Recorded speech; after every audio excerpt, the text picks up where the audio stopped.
Qəbir əzabın varmı? Qəbr əzabı var. Buradakı qəbir deyil sadəcə olaraq. Bərzəx aləmidir, başqa bir aləmdir. Əhyəytənə istətəyni, əməttənə istətəyin.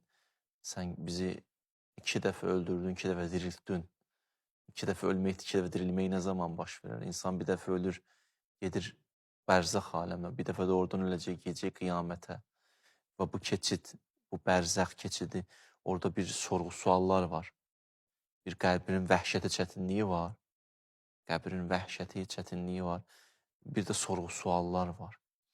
O sorğu-suallara baxırsan, sadə suallardır, amma dərin suallardır.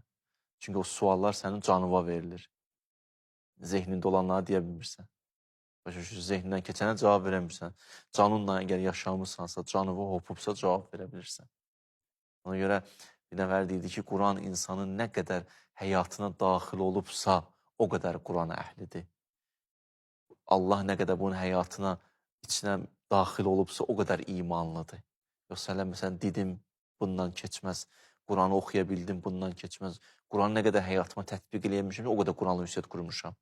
Ona görə mən Rəbbuk deyəndə bəzi insanlar nə olacaq, cavab verə bilmir.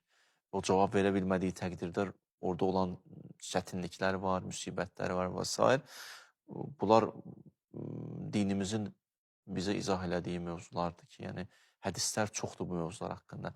Həm əzabı haqqında, həm bu tərəf haqqında.